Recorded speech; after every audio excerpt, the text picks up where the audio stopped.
السلام علیکم ناظرین، پاکستان دس ویک کے ساتھ میں ہوں آپ کی میزبان بشرا خان۔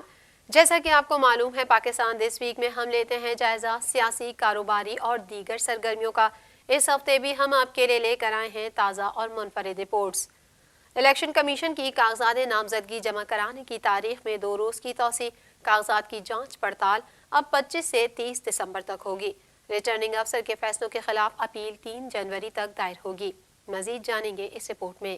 الیکشن کمیشن نے سیاسی جماعتوں کے مطالبے پر کاغذات نامزدگی جمع کرانے کی تاریخ میں 2 روز کی توسیع کر دی۔ الیکشن کمیشن کی جانب سے نظر ثانی شدہ الیکشن شیڈول جاری کر دیا گیا ہے، جس کے مطابق کاغذات نامزدگی اب 24 دسمبر تک جمع کروائے جا سکتے ہیں۔ سیاسی جماعتیں مخصوص نشستوں کی ترجیحی فہرست بھی 24 دسمبر تک دے سکتی ہیں۔ ای سی پی کے مطابق کاغذات کی جانچ پڑتال اب 25 سے 30 دسمبر تک ہوگی، جبکہ ریٹرننگ افسر کے فیصلوں کے خلاف اپیل 3 جنوری تک دائر ہوگی۔ پولنگ شیڈول کے مطابق 8 فروری 2024 کو ہوگی۔ دوسری جانب سیاسی رہنماؤں کی جانب سے کاغذات کا حصول اور جمع کرانے کا سلسلہ جاری ہے۔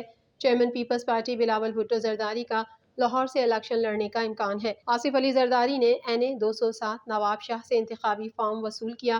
مریم نواز نے صوبائی الیکشن کمیشن آفس سے ووٹ سرٹیفکیٹ حاصل کر لیا۔ 5 حلقوں سے الیکشن میں حصہ لیں گی۔ چیئرمین سینیٹ صادق سنجرانی قومی اسمبلی کے حلقہ 260 اور بلوچستان کے حلقہ 32 سے انتخابات میں حصہ لیں گے۔ فضل الرحمان نے NA 44 ڈیرہ اسماعیل خان سے کاغذات نامزدگی حاصل کیے۔ سابق اسپیکر قومی اسمبلی اسد قیصر نے PK 50 اور NA 19 کے لیے کاغذات جمع کرا دیے۔ سابق وفاقی وزیر داخلہ چودھری نثار علی نے NA 53 سے آزاد حیثیت سے کاغذات نامزدگی جمع کرائے ہیں۔ خیال رہے کہ گزشتہ 2 روز کے دوران متعدد سیاسی رہنماؤں نے کاغذات نامزدگی وصول کیے اور جمع کرائے۔ یاد رہے کہ فروری 2024 میں ہونے والے عام انتخابات کے لیے کاغذات نامزدگی جمع کرانے کا آج آخری دن تھا، جس میں توسیع کر دی گئی ہے۔ الیکشن کمیشن کے مطابق کاغذات نامزدگی جمع کرانے کا وقت بڑھا دیا گیا ہے۔ عام انتخابات کے لیے کاغذات نامزدگی اب 24 دسمبر تک جمع کرائے جا سکتے ہیں۔ واضح رہے کہ مسلم لیگ نون، جمعیت علماء اسلام فے، متحدہ قومی موومنٹ پاکستان اور بلوچستان عوامی پارٹی نے کاغذات نامزدگی کی تاریخ میں توسیع کا مطالبہ کیا تھا۔ پاکستان غزہ میں اسرائیلی جوہریت کی پرزور مذمت کرتا ہے۔ ترجمان دفتر خارجہ کا کہنا ہے کہ پاکستانی ہائی کمیشن نے 166 ہندو یاتریوں کو ویزے جاری کیے۔ کراچی کے اسپتال میں داؤد ابراہیم کے داخل ہونے کی خبریں من گھڑت ہیں۔ ہفتہ وار پریس بریفنگ کی مزید تفصیلات اس رپورٹ میں۔ دفتر خارجہ کا کہنا ہے کہ فلسطین میں جاری اسرائیلی جوہریت پر تشویش ہے۔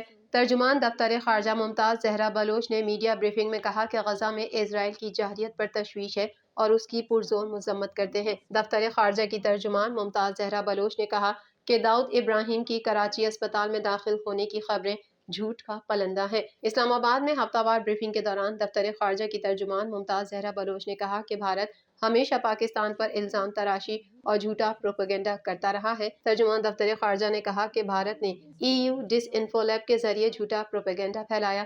بھارت یہ بھی من گھڑت باتیں پھیلا رہا ہے کہ داؤد ابراہیم کراچی اسپتال میں داخل ہیں۔ بھارت کی جانب سے پھیلائی جانے والی یہ خبریں جھوٹ کا پلندہ ہیں۔ ترجمان نے کہا کہ پاکستان کو بھارتی دہشت گردی پر شدید تشویش ہے۔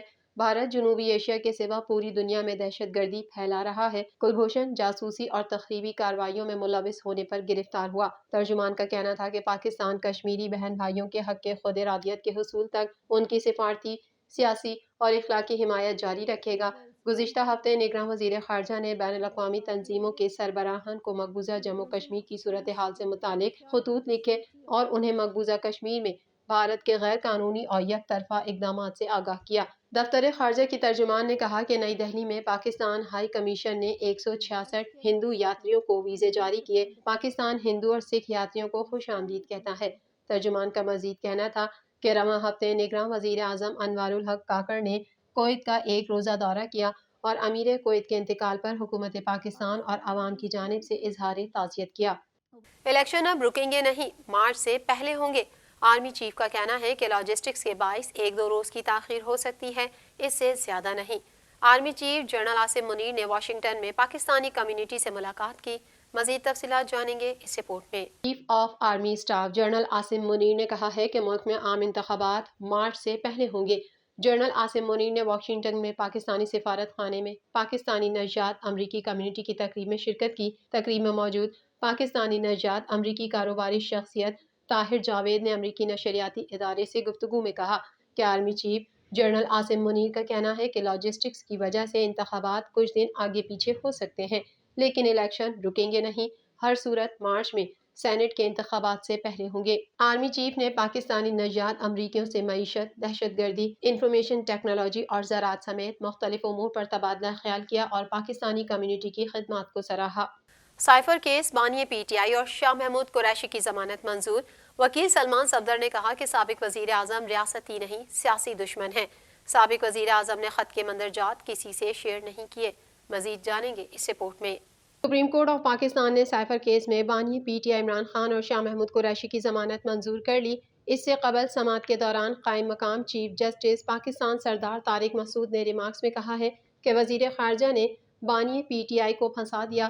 شاہ محمود خود بچ گئے اور بانی پی ٹی آئی کو کہا کہ سائفر پڑھ دو۔ قائم مقام چیف جسٹس پاکستان سردار طارق مسعود کی سربراہی میں 3 رکنی بینچ نے سماعت کی۔ جسٹس منصور علی شاہ اور جسٹس اطہر من اللہ بینچ کا حصہ ہیں۔ وکیل سلمان صفدر نے کہا کہ سابق وزیر اعظم ریاستی دشمن نہیں بلکہ سیاسی دشمن ہیں۔ سابق وزیر اعظم نے خط کے مندرجات کسی سے شیئر نہیں کیے۔ امریکی سفیر کو بلا کر کہا گیا احتجاج غلط ہے یا پھر سائفر کا مقدمہ۔ شہباز شریف نے بھی قومی سلامتی کونسل کے نکات کی توثیق کی تھی۔ وقفے کے بعد سماعت دوبارہ شروع ہوئی تو وکیل سلمان صفدر نے موقف پیش کیا کہ سابق وزیر اعظم کو سیاسی انتقام کا نشانہ بنایا جا رہا ہے۔ 40 مقدمات میں ضمانت قبل از گرفتاری منظور ہو چکی ہے۔ کسی بھی سیاسی لیڈر کے خلاف ایک شہر میں 40 مقدمات درج نہیں ہوئے۔ وکیل سلمان صفدر نے سابق سفیر اسد مجید کا بیان بھی پڑھ کر سنا دیا اور سوال اٹھایا کہ اگر کچھ غلط نہیں ہوا تھا تو امریکی سفیر کو بلا کر احتجاج کیوں کیا گیا؟ جسٹس اطہر من اللہ نے کہا کہ ہر دور میں سیاسی رہنماؤں کے ساتھ ایسا کیوں ہوتا ہے؟ سابق وزیر اعظم کے جیل سے باہر آنے سے کیا نقصان ہوگا؟ اس وقت سوال عام انتخابات کا ہے۔ اس وقت بانی پی ٹی آئی نہیں عوام کے حقوق کا معاملہ ہے۔ جسٹس اطہر من اللہ نے ریمارکس دیے کہ عدالت بنیادی حقوق کی محافظ ہے۔ سابق وزیر اعظم پر جرم ثابت نہیں ہوا، وہ معصوم ہیں۔ خبروں کے سلسلے کو مزید آگے بڑھائیں گے مگر یہاں وقت ہوا ہے ایک بریک کا۔